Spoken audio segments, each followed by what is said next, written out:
ரஜினிகாந்த் அவர்களுடைய பொண்ணுக்கே இந்த நிலைமையா அப்படின்னு நெட்டிசன்களுக்கு எல்லாரும் இப்போ இந்த விஷயத்தை தான் ஷேர் பண்ணிட்டு இருக்காங்க. லால் சலாம் படத்துக்கு பின்னாடி ஐஸ்வர்யா ரஜினிகாந்த் இந்த அதிரடி முடிவு தான் எடுத்திருக்காங்களா. நம்ம ரஜினிகாந்தோடைய பொண்ணு அப்படிங்கிற மாதிரியே இவங்களுக்கு சினிமால நிறைய வாய்ப்புகளும் வந்தது.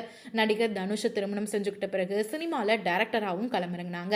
தன்னுடைய கணவரை வச்சு 3 படத்தை இயக்கி ஒரு மாஸ் கிட்டும் கொடுத்தாங்க. ஆனா அதுக்கப்புறமா அவங்க இயக்கின படம் எதுவுமே ஓடல. வைராஜாவை படம் சரியாவே ஓடல. லால் சலாம் இந்த படமும் எதிர்பார்த்த அளவு வெற்றியை கொடுக்கல அப்படின்னு தான் சொல்லணும். அது மட்டும் இல்லாம இடையில தனுஷ் அவர்களுடைய விவாகரத்து வேற நிறைய பேச்சுக்களை கொண்டு வந்துச்சு. அடுத்த படத்தை இயக்கலாம் அப்படின்னு ஒரு பக்கம் ரெடியானாலும் அந்த கதையை யாருமே ப்ரொடியூஸ் பண்றதுக்கு முன் வரவே இல்லையா. இந்த படத்துல சித்தார்த் அவர்கள் தான் நடிக்க போறாரு அப்படிங்கிற மாதிரியான விஷயங்களும் வெளிவந்திருக்கு. இந்த படத்தை தயாரிக்க யாரும் இல்லாததுனால பேசாம நம்மளே ப்ரொடியூசர் ஆகிட்டா என்ன அப்படின்னு இப்போ தயாரிப்பாளராகவும் களமிறங்க போறாங்களா ஐஸ்வர்யா. இந்த விஷயம் பத்தி நீங்க என்ன நினைக்கிறீங்க?